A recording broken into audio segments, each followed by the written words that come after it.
पंजाब विच अज तो मावां धीआं सत्कार योजना की शुरुआत। मुख्यमंत्री भगवंत सिंह मान ने योजना की की शुरुआत। 9 हलकों के विच कल तो रजिस्ट्रेशन शुरू।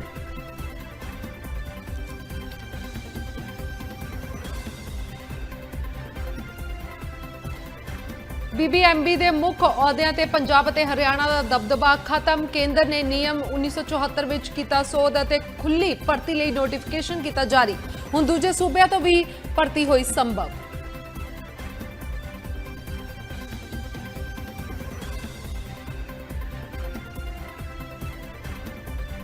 विसाखी का त्यौहार पंजाब ते देश भर दे विच वड्डे उत्साह दे नाल मनाया गया। ढोल दी ताल ते नचदे दिखे किसान। प्रधानमंत्री मोदी और मुख्यमंत्री मान ने विसाखी दियां दित्तियां वधाइयां।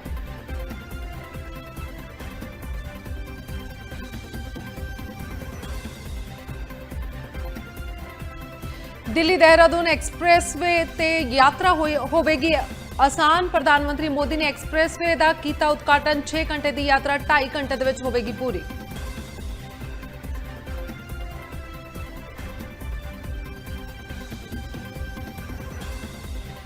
अमरीका ते ईरान विचकार मुड़ शुरू हो सकती है शांति वार्ता। 16 अप्रैल नूं गलबात की उम्मीद। इस्लामाबाद जां जनेवा च हो सकता है वार्ता स्थान।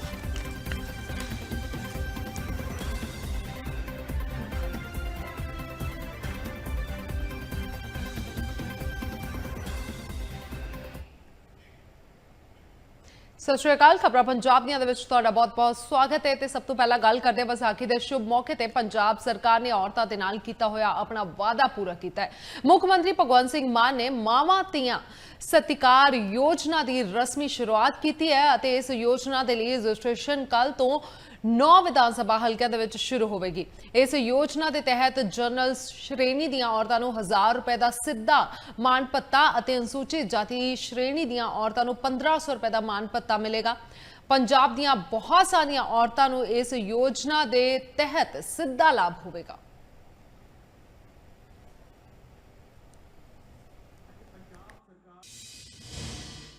सो वीरो कोई चिंता करने की लोड़ नहीं। जो कोई सर्टिफिकेट नहीं हैगा या कोई कार्ड नहीं हैगा, देखो 26,000 तो वध थावां ते रजिस्ट्रेशन करने वास्ते तुसीं जा सकते हो। 26,000 तो वध दफ्तर होणगे जिथे कार्ड बनूगा थोड़ा 1000 रुपये वाला ते 1500 रुपये वाला। सारे आंगनवाड़ी केंद्र, सारे सेवा केंद्र, शहरी क्षेत्रों च नगर निगम ते कमेटियां दे दफ्तर, जिथे मर्जी जाके तुसीं अपना कार्ड बना लो। बस बाकी काम साडा है। आ विरोधी पार्टियां नूं रौला ना लैण भाई। अकाली दल कोल पैसे बहुत होने, ना लैण अपनी अपने कह देण भाई अपने वर्करां वलंटियर नूं भाई असीं नहीं पैसे लैंदे। वधिया गल है, असीं वध दे देंगे इधर जे बच गए। असीं तां देवांगे ना। फिर नाले तां देखियो, नाले तां कार्ड बनवाउणगे, नाले मैनूं गालां कढणगे। ये तां कुछ भी मैं चलो विरोधी पार्टी दा हुंदा है भी विरोध ही करना, सरकार दा विरोध ही करना।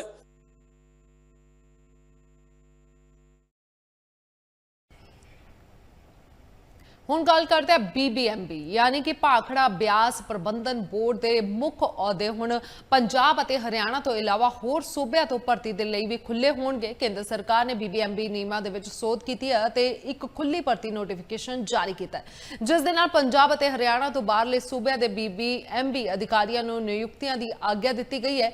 यह अहुदे हुण देश भर के उम्मीदवारों के लिए खोल दिते गए हैं जो नवी तकनीकी और तजर्बे दियां जरूरतों को पूरा करते हैं। यह ध्यान देने योग है कि 1966 के पंजाब के पुनर्गठन तो बाद मैंबर पावर अहुदा रवायती तौर पर पंजाब तो नियुक्त किया जाता रहा है, जदों कि मैंबर संचाई अहुदा हरियाणा तो नियुक्त किया जाता रहा है। पंजाब और हरियाणा दी सरकारां ने अपने तजर्बेकार इंजीनियरां के नाम केंद्र सरकार नूं सौंपे हैं और उन्हां विचों चोण की गई है।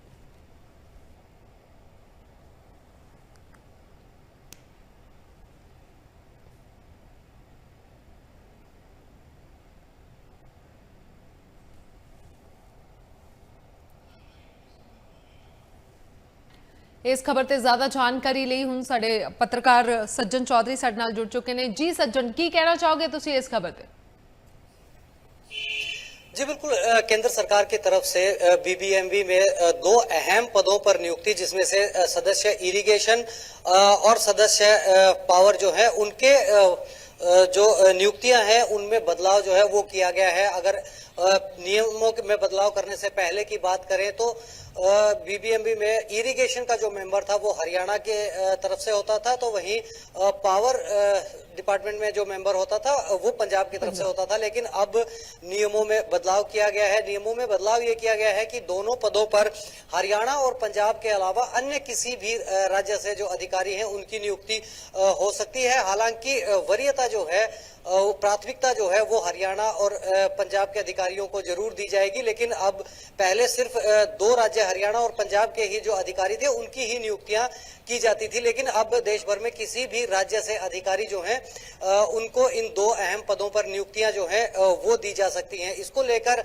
राजनीतिक बयानबाजी और सरगर्मियां जो है वो भी तेज हो चुकी हैं। कांग्रेस की बात करें या आम आदमी पार्टी की बात करें तो दोनों ही नेताओं ने इसे गलत बताया है और कहा है कि पंजाब के जो हक हैं, पंजाब का जो संघीय ढांचा है उसको कमजोर करने की कोशिश केंद्र सरकार की तरफ से की जा रही है। जब ये नोटिफिकेशन जारी हुआ तो जो पहले नोटिफिकेशन जारी हुए थे उनका भी जिक्र हुआ था, जिसमें बीबीएमबी में जो है वो पंजाब पुलिस को हटाकर सीआईएसएफ अर्धसैनिक बलों को लगाया गया था। इसके अलावा यूनिवर्सिटी को लेकर जो है वो भी केंद्र सरकार की तरफ से नोटिस निकाला गया था। सीनेट मेंबरों में की संख्या में बदलाव किया गया था। चंडीगढ़ को लेकर भी जो नोटिफिकेशन जारी किया गया था, उन तमाम जो पुराने जो फैसले केंद्र सरकार की तरफ से लिए गए थे, हालांकि उनको बाद में वापस जरूर लिया गया था, लेकिन उनका भी जिक्र करते हुए कहा कि केंद्र सरकार लगातार जो है पंजाब का जो दावा है वो तमाम जो इंस्टीट्यूशंस हैं सरकारी उन पर कम करने में लगी हुई है। हालांकि 13 अप्रैल को ये नोटिफिकेशन जो है वो केंद्र सरकार की तरफ से जारी हुआ था। इसमें प्राथमिकता जो है वो अब भी हरियाणा और पंजाब को दी गई है, लेकिन अब प्रदेश के किसी भी राज्य से जो है वो अधिकारी इन दो अहम पदों पर जो नियुक्त है वो हो सकते हैं। और अगर इन दोनों पदों पर क्वालिफिकेशन की बात की जाए तो साफ तौर पर अगर सिंचाई का जो मेंबर है उसकी क्वालिफिकेशन की बात करें तो उसमें कहा गया है कि जो अधिकारी है उसकी सिविल इंजीनियरिंग में जो है सिविल और मैकेनिकल इंजीनियरिंग की डिग्री होनी चाहिए। कम से कम 20 साल का अनुभव जो है वो होना चाहिए। इसके साथ साथ और ये जो 20 साल का अनुभव है ये कंटिन्यू होना चाहिए, इसमें कोई भी ब्रेक नहीं होना चाहिए। और इसके अलावा 1 साल तक किसी भी सार्वजनिक उपक्रम या सरकारी उपक्रम के तहत जो है वो कार्य किया हुआ होना चाहिए। और इसी तरह से अगर मेंबर पावर की बात की जाए तो उसमें भी इलेक्ट्रिकल और मैकेनिकल इंजीनियरिंग की जो डिग्री है वो होनी चाहिए और 20 साल तक जो है वो अनुभव लगातार होना चाहिए इस फील्ड में। और इसके साथ साथ 5 वर्ष तक का जो है किसी भी 66 केवी का जो पावर प्लांट है या पावर सप्लाई यूनिट है उनमें काम का अनुभव होना चाहिए। जी मतलब कि ਹੁਣ ਜੇ ਇਹ ਬਾਕੀ ਸੂਬਿਆਂ ਦੀ ਅਸੀਂ ਗੱਲ ਕਰ ਰਹੀ ਹੈ ਉਹਨਾਂ ਲਈ ਚੰਗੀ ਖਬਰ ਹੈ ਕਿਉਂਕਿ ਹੁਣ ਅਹੁਦੇ ਸਾਰੇ ਸੂਬਿਆਂ ਲਈ ਖੁੱਲ ਗਏ ਨੇ। ਪਰ ਜਦੋਂ ਅਸੀਂ ਪੰਜਾਬ ਦੀ ਗੱਲ ਕਰਦੇ ਹਾਂ ਪੰਜਾਬ ਦੇ ਲੋਕਾਂ ਦੇ ਵਿੱਚ ਕਿਤੇ ਨਾ ਕਿਤੇ ਰੋਸ ਹੈ ਕਿ ਉਹਨਾਂ ਦੇ ਹੱਕਾਂ ਨੂੰ ਖੋਇਆ ਜਾ ਰਿਹਾ ਹੈ। ਤੇ ਅੱਛਾ ਸੱਜਣ ਜੀ, ਅਗਲੀ ਖਬਰ ਤੇ ਵੀ ਆਪਾਂ ਗੱਲਬਾਤ ਕਰ ਲੈਂਦੇ ਆ ਕਿਉਂਕਿ ਪੰਜਾਬ ਨੇ ਹੁਣ ਜੰਮੂ ਕਸ਼ਮੀਰ ਤੋਂ 973 ਕਰੋੜ ਦੀ ਮੰਗ ਕੀਤੀ ਹੈ ਤੇ ਮੈਂ ਤੁਹਾਡੇ ਕੋਲੋਂ ਜਾਨਣਾ ਚਾਹਾਂਗੀ ਪੂਰਾ ਮਾਮਲਾ ਕੀ है। जी बिल्कुल, देखिए 1979 के समझौते के तहत जो है अंतरराज्यीय जो समझौता है उसके अंतर्गत रंजीत सागर डैम की बात की जाए और शाहपुर कंडी डैम की बात की जाए तो इनके निर्माण कार्य के दौरान जो लागत हुई थी उसमें जो समझौता था, समझौते के अनुसार जो है वो 5000 हेक्टेयर जो भूमि है वो पंजाब की इस डैम से सिंचित होनी थी, तो वहीं 32,000 हेक्टेयर भूमि जो है वो जम्मू कश्मीर के कठुआ जिले की जो है वो सिंचित होनी थी। और इसमें दोनों ही जो राज्य हैं उनका सहयोग था, उनकी जो लागत थी वो बटी हुई थी। तो अब जो है पंजाब सरकार ने जम्मू कश्मीर प्रदेश की सरकार को लिखा है कि तकरीबन 973 करोड़ रुपए की जो बकाया राशि है वो पंजाब सरकार ने इसको लेकर मांगी है। इसमें 672 करोड़ के आसपास जो है वो रंजीत सागर डैम और 31 करोड़ के आसपास जो है वो शाहपुर कंडी, यानी टोटल जो है 973 करोड़ रुपए की जो राशि बकाया पंजाब सरकार की जम्मू कश्मीर प्रदेश के ऊपर बकाया है उसको लेने के लिए जो है वो पंजाब सरकार की तरफ से पत्र लिखा गया है। हालांकि इसमें जम्मू कश्मीर सरकार ने भी जो है वो अपना रुख स्पष्ट किया है। उन्होंने कहा, इरिगेशन मिनिस्टर जो वहां के हैं, जल संसाधन मंत्री है, उन्होंने कहा है कि इस पूरे मामले को लेकर जो है वो हरियाणा, माफी चाहूंगा, इस पूरे मामले को लेकर पंजाब और जम्मू कश्मीर की जो बैठक है वो होनी चाहिए और बैठक में जो तय होगा उस अनुरूप जो है कोई ना कोई हल जरूर निकाला जाएगा। हालांकि 1979 के समझौते के तहत जो है ये तमाम राशि जो है वो मांगी गई है। जी बिल्कुल जी, बिल्कुल। बहुत बहुत धन्यवाद ਤੁਹਾਡਾ ਸੱਜਣ ਜੀ। ਬੇਅਦਬੀ ਬਿੱਲ 2026 ਪੰਜਾਬ ਵਿਧਾਨ ਸਭਾ ਦੇ ਵਿੱਚ ਸਰਬਸੰਮਤੀ ਦੇ ਨਾਲ ਪਾਸ ਹੋ ਗਿਆ ਹੈ ਅਤੇ ਇਸ ਦੇ ਵਿੱਚ ਗੁਰੂ ਗ੍ਰੰਥ ਸਾਹਿਬ ਦੀ ਬੇਅਦਬੀ ਦੇ ਲਈ ਉਮਰ ਕੈਦ ਅਤੇ 25 ਲੱਖ ਰੁਪਏ ਤੱਕ ਦੇ ਜੁਰਮਾਨੇ ਦੀ ਵਿਵਸਥਾ ਹੈ। ਕੈਬਨਿਟ ਮੰਤਰੀ ਤਰੁਣਪ੍ਰੀਤ ਸਿੰਘ ਸੋਧ ਨੇ ਬਿੱਲ ਦੇ ਵਿੱਚ ਸੋਧਾ ਪੇਸ਼ ਕਰਨ ਦੌਰਾਨ ਕਿਸੇ ਵੀ ਸ਼੍ਰੋਮਣੀ ਅਕਾਲੀ ਦਲ ਦੇ ਆਗੂ ਦੀ ਗੈਰ ਹਾਜ਼ਰੀ ਤੇ ਸਵਾਲ ਚੁੱਕਿਆ।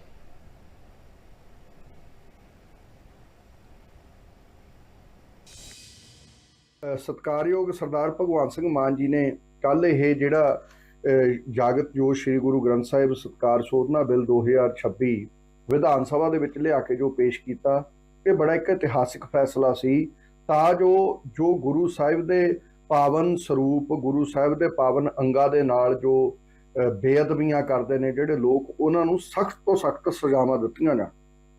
ਇੰਨਾ ਇੰਪੋਰਟੈਂਟ ਬਿੱਲ ਸੀਗਾ ਔਰ ਇੰਨੇ ਇੰਪੋਰਟੈਂਟ ਬਿੱਲ ਦੇ ਉੱਤੇ ਸਾਰਿਆਂ ਨੇ ਆਪਣੇ ਵਿਚਾਰ ਰੱਖੇ ਔਰ ਉਹ ਬਿੱਲ ਜਿਹੜਾ ਸੀ ਸਰਬਸੰਮਤੀ ਨਾਲ ਪਾਸ ਹੋਇਆ। ਪਰ ਇੱਕ ਦੁਖਾਂਤ ਦੇਖੋ ਕਿੱਡਾ ਵੱਡਾ ਕਿ ਆਪਣੇ ਆਪ ਨੂੰ ਅਖੌਤੀ ਪੰਥਕ ਕਹਾਉਣ ਵਾਲੇ ਅੱਜ ਜਿਨ੍ਹਾਂ ਦੇ ਹੱਥਾਂ ਦੇ ਵਿੱਚ ਸ਼੍ਰੋਮਣੀ ਅਕਾਲੀ ਦਲ ਚੜ੍ਹ ਚੁੱਕਿਆ ਹੈ, ਜਿਹਦਾ ਨਾਮ ਬਦਲ ਕੇ ਵੀ ਸ਼੍ਰੋਮਣੀ ਅਕਾਲੀ ਦਲ ਬਾਦਲ ਹੋ ਚੁੱਕਿਆ ਔਰ ਇਹ ਲੋਕਾਂ ਨੇ, ਹੈਰਾਨੀ ਦੀ ਗੱਲ, ਇੰਨੇ ਇੰਪੋਰਟੈਂਟ ਮੁੱਦੇ ਦੇ ਉੱਤੇ ਇਹਨਾਂ ਦਾ ਇੱਕ ਵੀ ਮੈਂਬਰ ਪੰਜਾਬ ਦੀ ਵਿਧਾਨ ਸਭਾ 'ਚ ਮੌਜੂਦ ਨਹੀਂ ਸੀ, ਜਿਹੜੀ ਕਿੱਡੀ ਕੁ ਸ਼ਰਮਨਾਕ ਗੱਲ।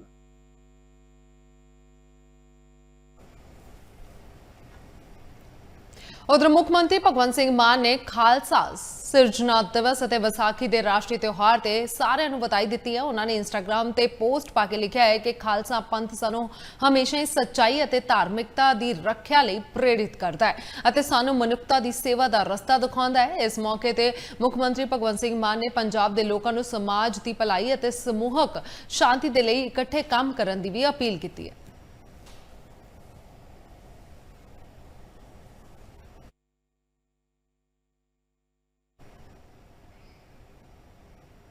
ਪੰਜਾਬ ਦੇ ਵਿੱਚ ਵਿਸਾਖੀ ਦਾ ਤਿਉਹਾਰ ਬੜੇ ਉਤਸ਼ਾਹ ਦੇ ਨਾਲ ਮਨਾਇਆ ਜਾ ਰਿਹਾ ਹੈ। ਵਿਸਾਖੀ ਦੇ ਤਿਉਹਾਰ ਨੂੰ ਲੈ ਕੇ ਕਿਸਾਨਾਂ ਦੇ ਵਿੱਚ ਬਹੁਤ ਹੀ ਉਤਸ਼ਾਹ ਹੈ। ਇਹ ਤਿਉਹਾਰ ਹਾੜੀ ਦੀ ਫਸਲ ਦੀ ਵਾਢੀ ਨੂੰ ਮਨਾਉਣ ਦੇ ਲਈ ਮਨਾਇਆ ਜਾਂਦਾ ਹੈ ਅਤੇ ਖਾਲਸਾ ਪੰਥ ਦੀ ਸਥਾਪਨਾ ਕਾਰਨ ਸਿੱਖ ਧਰਮ ਦੇ ਵਿੱਚ ਵਿਸ਼ੇਸ਼ ਧਾਰਮਿਕ ਮਹੱਤਵ ਰੱਖਦਾ ਹੈ। ਹਾੜੀ ਦੀ ਫਸਲ ਦੇ ਪੱਕਣ ਅਤੇ ਵਾਢੀ ਨੂੰ ਮਨਾਉਣ ਦੇ ਲਈ ਵਿਸਾਖੀ ਮਨਾਈ ਜਾਂਦੀ ਹੈ ਅਤੇ ਇਸ ਦੌਰਾਨ ਪੰਜਾਬ ਦੇ ਕਿਸਾਨ ਢੋਲ, ਭੰਗੜੇ ਅਤੇ ਗਿੱਧੇ ਦੀ ਤਾਲ ਵਿਚਕਾਰ ਇਸ ਤਿਉਹਾਰ ਨੂੰ ਬਹੁਤ ਹੀ ਉਤਸ਼ਾਹ ਦੇ ਨਾਲ ਮਨਾ ਰਹੇ ਨੇ।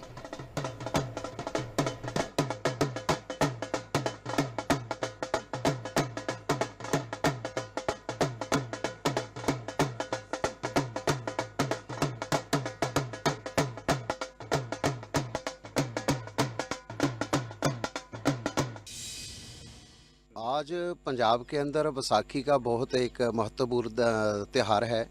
जब गुरु गोबिंद सिंह जी ने सिख पंथ की साजना की, अमृत संचार करवाया, तो इसी के साथ साथ में पंजाब के अंदर जो गेहूं की फसल है तो इसी टाइम पक के तैयार होती है, तो उसकी आज जो कटाई है वो शुरू हो रही है।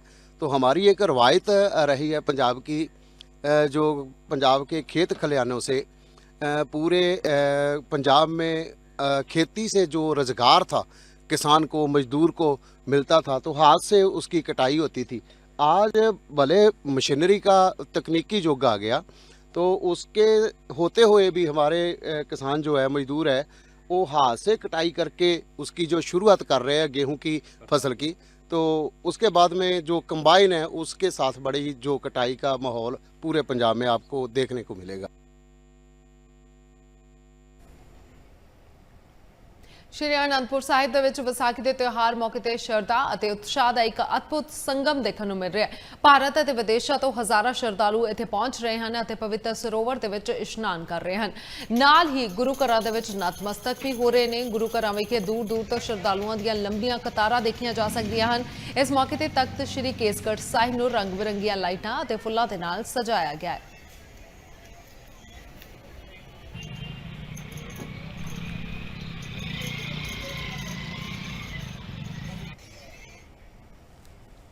ਵਿਸਾਖੀ ਮੌਕੇ ਤੇ ਤਖਤ ਸ਼੍ਰੀ ਕੇਸਗੜ੍ਹ ਸਾਹਿਬ ਦੇ ਜਥੇਦਾਰ ਗਿਆਨੀ ਕੁਲਦੀਪ ਸਿੰਘ ਗੜਗੰਜ ਨੇ ਸ਼੍ਰੀ ਕੇਸਗੜ੍ਹ ਸਾਹਿਬ ਦੇ ਨਵੇਂ ਸੂਚਨਾ ਦਫ਼ਤਰ ਦਾ ਉਦਘਾਟਨ ਕੀਤਾ। ਮੀਡੀਆ ਦੇ ਨਾਲ ਗੱਲਬਾਤ ਕਰਦਿਆਂ ਹੋਇਆਂ ਉਹਨਾਂ ਨੇ ਕਿਹਾ ਕਿ ਵਿਦੇਸ਼ਾਂ ਤੋਂ ਆਉਣ ਵਾਲੇ ਸ਼ਰਧਾਲੂ ਹੁਣ ਇੱਥੋਂ ਤਖਤ ਸ਼੍ਰੀ ਕੇਸਗੜ੍ਹ ਸਾਹਿਬ ਅਤੇ ਹੋਰ ਗੁਰੂ ਘਰਾਂ ਦੇ ਇਤਿਹਾਸ ਬਾਰੇ ਜਾਣ ਸਕਦੇ ਹਨ। ਸ਼੍ਰੋਮਣੀ ਕਮੇਟੀ ਦੇ ਬੁਲਾਰੇ ਭਾਈ ਅਮਰਜੀਤ ਸਿੰਘ ਚਾਵਲਾ ਨੇ ਵੀ ਇਸ ਨਵੀਂ ਪਹਿਲਕਦਮੀ ਦੀ ਸ਼ਲਾਘਾ ਕੀਤੀ ਹੈ ਅਤੇ ਸ਼ਰਧਾਲੂਆਂ ਨੂੰ ਜਾਣਕਾਰੀ ਦੇ ਲਈ ਇਸ ਦਫ਼ਤਰ ਦੇ ਨਾਲ ਸੰਪਰਕ ਕਰਨ ਦੀ ਅਪੀਲ ਕੀਤੀ।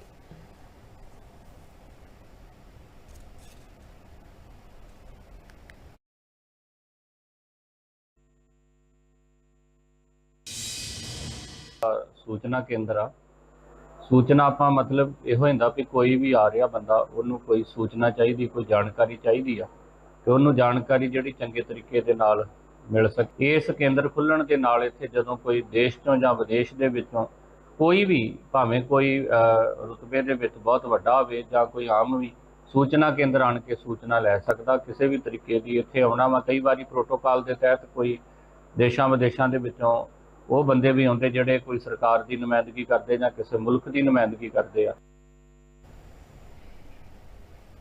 ਤੇ ਹੁਣ ਗੱਲ ਕਰਦੇ ਹਾਂ ਚੰਡੀਗੜ੍ਹ ਸ਼ਹਿਰ ਦੇ ਵਿੱਚ ਜਨਗਣਨਾ ਪ੍ਰਕਿਰਿਆ ਜਲਦ ਹੀ ਸ਼ੁਰੂ ਹੋਣ ਜਾ ਰਹੀ ਹੈ।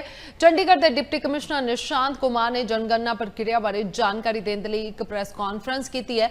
ਪ੍ਰੈਸ ਕਾਨਫਰੰਸ ਦੇ ਵਿੱਚ ਉਹਨਾਂ ਨੇ ਕਿਹਾ ਹੈ ਕਿ 16 ਅਪ੍ਰੈਲ ਤੋਂ ਨਾਗਰਿਕਾਂ ਲਈ ਸਵੈ ਗਣਨਾ ਉਪਲਬਧ ਹੋਵੇਗੀ ਅਤੇ ਜਿਸ ਦੇ ਨਾਲ ਉਹ ਆਪਣੀ ਆਬਾਦੀ ਦੀ ਜਾਣਕਾਰੀ ਦਰਜ ਕਰ ਸਕਣਗੇ। ਇਸ ਤੋਂ ਬਾਅਦ 1 ਮਈ ਤੋਂ ਜਨਗਣਨਾ ਕਰਮਚਾਰੀ ਘਰ ਘਰ ਜਾ ਕੇ ਜਾਣਕਾਰੀ ਇਕੱਠੀ ਕਰਨਗੇ ਅਤੇ ਉਹਨਾਂ ਪਰਿਵਾਰਾਂ ਦਾ ਡਾਟਾ ਵੀ ਦਰਜ ਕੀਤਾ ਜਾਵੇਗਾ ਜਿਨ੍ਹਾਂ ਨੇ ਅਜੇ ਤੱਕ ਆਪਣੇ ਵੇਰਵੇ ਖੁਦ ਦਰਜ ਨਹੀਂ ਕੀਤੇ ਹਨ। ਜਨਗਣਨਾ 2 ਪੜਾਵਾਂ ਦੇ ਵਿੱਚ ਪੂਰੀ ਕੀਤੀ ਜਾਵੇਗੀ। ਪਹਿਲਾ ਪੜਾਅ ਮਈ ਦੇ ਵਿੱਚ ਘਰਾਂ ਦੀ ਸੂਚੀ ਅਤੇ ਰਹਾਇਸ਼ੀ ਜਨਗਣਨਾ ਦੇ ਨਾਲ ਸ਼ੁਰੂ ਹੋਵੇਗਾ। ਦੂਜਾ ਪੜਾਅ ਫਰਵਰੀ 2027 ਤੋਂ ਆਬਾਦੀ ਜਨਗਣਨਾ ਦੇ ਰੂਪ ਦੇ ਵਿੱਚ ਕਰਵਾਇਆ ਜਾਵੇਗਾ।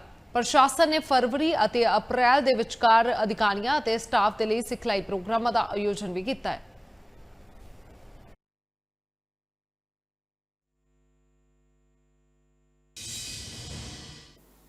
यूटी ऑफ चंडीगढ़ में 16 अप्रैल से लेके 30 अप्रैल तक सेंसस 2027 के उपलक्ष्य में सेल्फ इन्यूमरेशन स्वयं गणना का विकल्प शुरू होने जा रहा है। इसके बाद सेंसस 2027 का जो पहला चरण है फेज 1 जिसको कि हम हाउसिंग और हाउस लिस्टिंग सेंसस कहते हैं वो 1 मई 2026 से लेके 30 मई 2026 तक किया जाएगा। तो जैसा कि डायरेक्टर मैडम ने बताया कि इसमें सेंसस का जो पर्पस है वो किसी भी तरीके की कोई आगे किसी के अगेंस्ट एक्शन लेना या कोई इस तरह की इंडिविजुअल इन्फॉर्मेशन कलेक्ट करना नहीं है। इसका पर्पस सिंपली इतना है कि जो एग्जैक्ट एक्चुअल डेटा है हाउस होल्ड का वो हमें मिले और उसको हम ब्लॉक्स में या सिटी में या स्टेट के तौर पे यूनिट के तौर पे हम उसको दिखाएं, ना कि किसी इंडिविजुअल के डेटा को हम किसी को दिखाएं।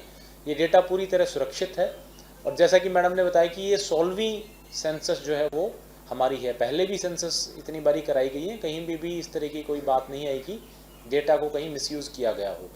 कि जब 16 तारीख को हमारी ये सेल्फ एनुमरेशन का फेज शुरू होगा तो जो हमारे कुछ डिग्नेटरीज़ हैं हम कोशिश करेंगे कि उनकी सेल्फ एनुमरेशन हम पहले कराएँ। हमने जो हमारे गवर्नर साहब हैं और एडमिनिस्ट्रेटर चंडीगढ़ है उनसे भी रिक्वेस्ट की है, जो चीफ सेक्रेटरी महोदय हैं उनसे भी रिक्वेस्ट की है।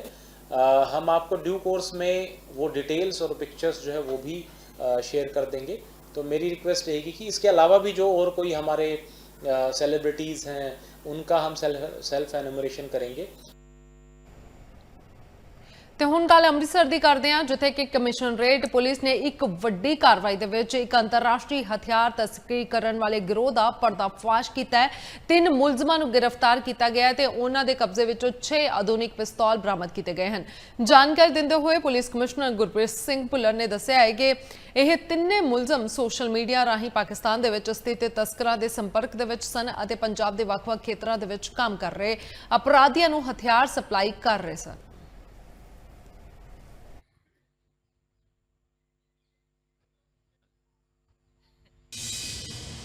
ਸਾਡੇ ਮਾਨਯੋਗ ਸੀਐਮ ਸਾਹਿਬ ਵੱਲੋਂ ਜਿਹੜਾ ਗੈਂਗਸਟਰਾਂ ਤੇ ਵਾਰ ਤੇ ਆਰਗੇਨਾਈਜ਼ਡ ਕ੍ਰਾਈਮ ਦੇ ਖਿਲਾਫ ਜ਼ੀਰੋ ਟੋਲਰੈਂਸ ਪਾਲਿਸੀ ਹੈ, ਉਹਦੇ ਤਹਿਤ ਕਮਿਸ਼ਨਰੇਟ ਪੁਲਿਸ ਅੰਮ੍ਰਿਤਸਰ ਨੂੰ ਬਹੁਤ ਵੱਡੀ ਸਕਸੈਸ ਮਿਲੀ ਹੈ। 6 ਬੜੇ ਸੋਫਿਸਟੀਕੇਟਡ ਪਿਸਟਲਸ ਜਿਹੜੇ ਕਿ ਅਕ੍ਰੋਸ ਦੀ ਇੰਟਰਨੈਸ਼ਨਲ ਬਾਰਡਰ ਪਾਕਿਸਤਾਨ ਟੈਰੀਟਰੀ ਤੋਂ ਇੰਡੀਆ ਤੇ ਟੈਰੀਟਰੀ ਦੇ ਵਿੱਚ ਪੁਸ਼ਨ ਕੀਤੇ ਗਏ ਵਾਇਆ ਡਰੋਨਸ, ਤੇ 3 ਜਿਹੜੇ ਇਹਨਾਂ ਦੇ ਵਿੱਚ ਦੋਸ਼ੀ ਗ੍ਰਿਫਤਾਰ ਹੋਏ ਆ ਔਰ ਇਹਨਾਂ ਦਾ ਪੁਰਾਣਾ ਬੈਕਗ੍ਰਾਉਂਡ ਵੀ ਦੋਸ਼ੀਆਂ ਦਾ 2 ਦੇ ਖਿਲਾਫ ਤਾਂ ਪਹਿਲਾਂ ਵੀ ਮੁਕੱਦਮੇ ਔਰ 1 ਦੇ ਖਿਲਾਫ ਤਾਂ ਕਾਫੀ ਜ਼ਿਆਦਾ ਸੰਗੀਨ ਜੁਰਮ ਦੇ ਮੁਕੱਦਮੇ ਦਰਜ ਹੈ। ਬਾਰ-ਬਾਰ ਰਿਪੀਟਰ ਨੇ ਉਹੀ 24-25 ਸਾਲ ਤੇ 30 ਸਾਲ ਦੇ ਬ੍ਰੈਕਟ ਦੇ ਵਿੱਚ ਹੈਗੇ ਆ। ਔਰ ਡਾਕਟਰ ਭੀਮਰਾਓ ਅੰਬੇਦਕਰ ਜਯੰਤੀ ਦੇ ਮੌਕੇ ਤੇ ਪੰਚਕੂਲਾ ਦੇ ਵਿੱਚ ਸਮਤਾ ਦੌੜ ਦਾ ਆਯੋਜਨ ਕੀਤਾ ਗਿਆ। ਸੂਬੇ ਪੱਧਰੀ ਸਮਾਗਮ ਦੇ ਵਿੱਚ ਵੱਡੀ ਗਿਣਤੀ ਦੇ ਵਿੱਚ ਨੌਜਵਾਨਾਂ, ਸਮਾਜਿਕ ਸੰਗਠਨਾਂ ਅਤੇ ਆਮ ਲੋਕਾਂ ਨੇ ਉਤਸ਼ਾਹ ਦੇ ਨਾਲ ਹਿੱਸਾ ਲਿਆ ਹੈ। ਸਮਾਨਤਾ ਅਤੇ ਸਮਾਨਤਾ ਦੇ ਸੰਦੇਸ਼ ਨੂੰ ਫੈਲਾਉਣ ਦੇ ਉਦੇਸ਼ ਦੇ ਨਾਲ ਆਯੋਜਿਤ ਇਸ ਦੌੜ ਨੂੰ ਹਰਿਆਣਾ ਦੇ ਮੁੱਖ ਮੰਤਰੀ ਨਾਇਬ ਸਿੰਘ ਸੈਣੀ ਅਤੇ ਭਾਜਪਾ ਦੇ ਸੂਬਾ ਪ੍ਰਧਾਨ ਮੋਹਨ ਲਾਲ ਬਡੋਲੀ ਨੇ ਹਰੀ ਝੰਡੀ ਦਿਖਾ ਕੇ ਰਵਾਨਾ ਕੀਤਾ। ਇਸ ਸਮਾਗਮ ਦਾ ਮੁੱਖ ਉਦੇਸ਼ ਡਾਕਟਰ ਭੀਮਰਾਓ ਅੰਬੇਦਕਰ ਦੇ ਸਿਧਾਂਤਾਂ ਤੋਂ ਪ੍ਰੇਰਿਤ ਹੋ ਕੇ ਸਮਾਜ ਦੇ ਵਿੱਚ ਸਮਾਨਤਾ, ਭਾਈਚਾਰੇ ਅਤੇ ਸਮਾਜਿਕ ਨਿਆਂ ਦੇ ਵਿਚਾਰਾਂ ਨੂੰ ਉਤਸ਼ਾਹਿਤ ਕਰਨਾ ਸੀ।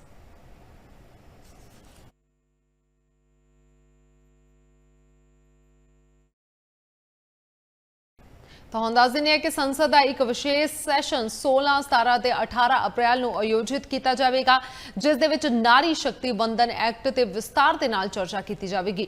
ਔਰਤਾਂ ਨੇ ਨਾਰੀ ਸ਼ਕਤੀ ਵੰਦਨ ਐਕਟ ਬਾਰੇ ਪ੍ਰਧਾਨ ਮੰਤਰੀ ਨਰਿੰਦਰ ਮੋਦੀ ਦਾ ਧੰਨਵਾਦ ਕਰਨ ਦੇ ਲਈ ਦਿੱਲੀ ਦੇ ਇੰਡੀਆ ਗੇਟ ਤੇ ਮਨੁੱਖੀ ਲੜੀ ਬਣਾਈ ਅਤੇ ਦਿੱਲੀ ਵਿਧਾਨ ਸਭਾ ਦੇ ਸਪੀਕਰ ਵਿਜੇਂਦਰ ਗੁਪਤਾ ਦੀ ਪਤਨੀ ਸ਼ੋਭਾ ਵਿਜੇਂਦਰ ਗੁਪਤਾ ਵੀ ਇਸ ਦੇ ਵਿੱਚ ਮੌਜੂਦ ਸਨ।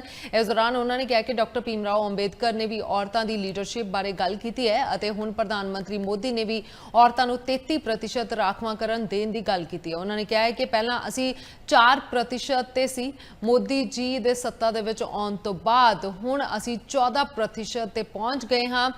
ਹੁਣ ਮੋਦੀ ਜੀ ਦੇ ਆਉਣ ਦੇ ਨਾਲ ਅਸੀਂ 33% ਤੱਕ ਪਹੁੰਚਣ ਵਾਲੇ ਹਾਂ।